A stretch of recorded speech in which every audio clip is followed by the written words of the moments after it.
name is Olivia. I'm from Asheville, North Carolina, and this is Atticus Finch, first named after the character from To Kill a Mockingbird. My mom came up with it. We actually found him when he was a kitten. We found him when he wandered into our property. So from the very beginning, he was always very adventurous, and that's when we knew he's probably going to be an outdoor cat. Yeah, he was missing for almost 3 months. He's never wandered off before, but he did for some reason. And I said, well, is there anything online I can put out? Like so people around the neighborhood can kind of keep an eye out or something like that.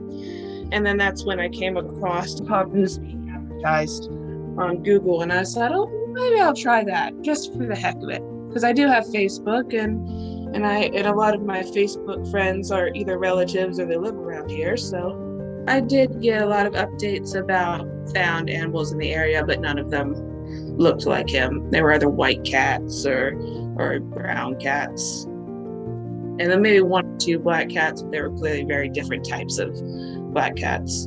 I work in a department store, and so whenever I would have to go into the pet aisles, I would just get very depressed.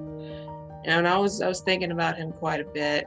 And wondering, the worst part is just not knowing. Honestly, if we even did found out that he was, deceased or run over by a car or coyote got him or something, that would have been better than just not ever knowing. Well, I got a call from somebody who lives in a neighboring property. I didn't recognize her. I was like, oh, who is this? And she was like, hey, I saw something around our property and it kind of looks a lot like him. And I was just wondering if it might be yours. And I looked at the picture and I'm like, oh my gosh, it's him. It is him. And then she was like, oh, what's his name? And I said, his name is Atticus. And she was like, Atticus. And then she's like, oh my gosh, he came running right up to me. Oh, do you want to come get him? And my mom quickly got in the car with my sister and they went over to her house. Yeah, I don't think he's going to be wandering off again anytime soon after that experience.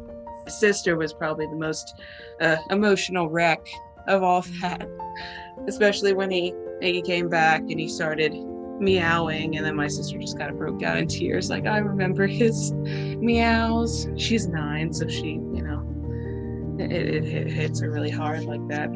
You just never know. Finding him like that was definitely not something I ever expected. So